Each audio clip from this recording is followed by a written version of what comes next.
Dites-moi pourquoi la vie est belle.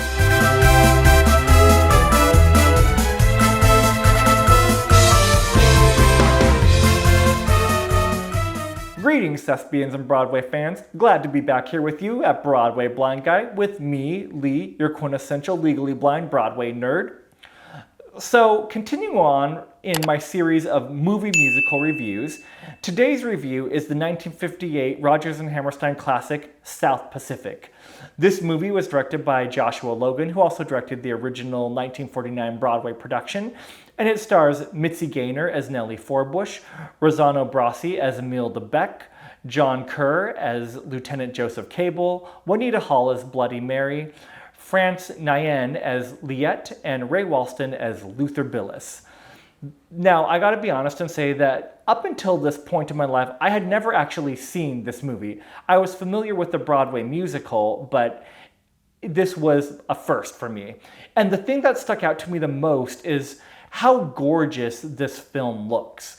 You have some very vibrant colors, and they shot it on location in Hawaii. So the setting of the story on an island in the South Pacific really worked there, and it just amplifies how beautiful the scenery is. And the cinematography is a big part of why this works so well.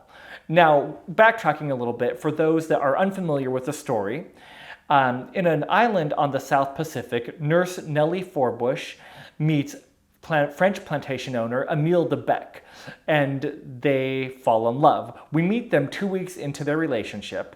And there's another love story too, between Lieutenant Joseph Cable, an American who comes to the island, and Liette, a Polynesian woman.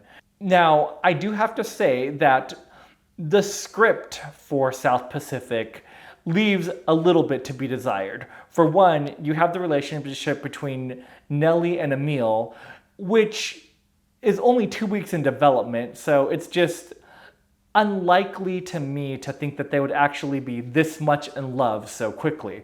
But you know, I do believe in love at first sight, so anything is possible. And the relationship between Joseph Cable and Liette kind of comes out of nowhere and happens so quickly that it didn't really seem feasible to me. I also feel like most of the characters are very two-dimensional and they don't really have much of an arc. What I do appreciate about the material, though, is the way that they deal with racial and class prejudice.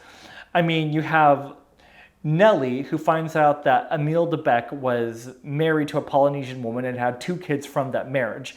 When this is revealed, she doesn't know what to do with this because she's a girl from Arkansas that has never been around other cultures. And during that time, there was some racial prejudice. And then Joseph Cable falls in love with Liette, but he's not sure if he can actually marry her because she's Polynesian. So they deal with this subject in a very interesting way. There's actually a song called You Gotta Be Carefully Taught, which I really appreciate.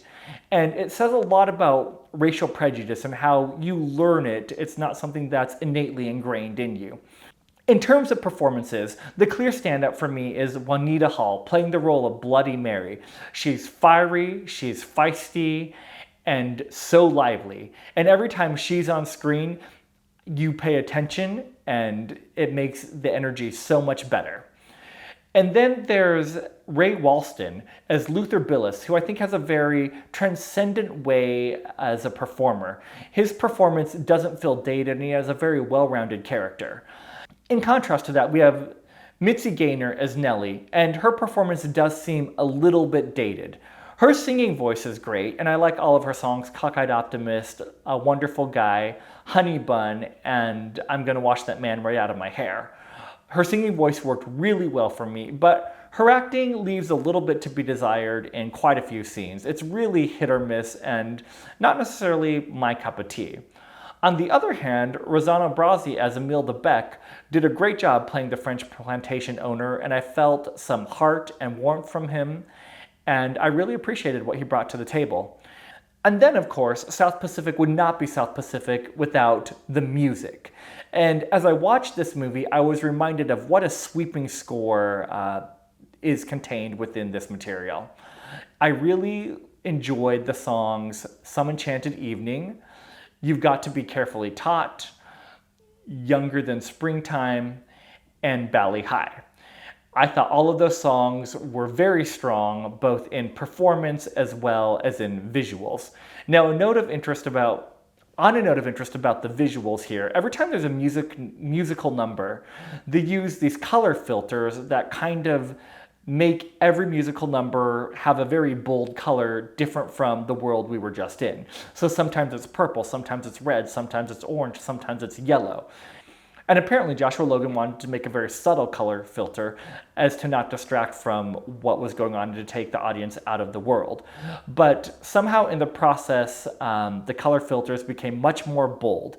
And this is a common criticism, that the color filters take away from the movie and are really distracting. Personally, for me, I like the stylistic choice and it made it more theatrical, so I can appreciate it and vibe with it. And those are my thoughts on South Pacific, the film. If you've seen this movie, please be sure to comment below letting me know what your favorite song from South Pacific is. And if you want to see more of these reviews, please be sure to like, subscribe, and share, and ring that bell for notifications. Thanks for watching, keep singing, keep dancing, and keep loving Broadway.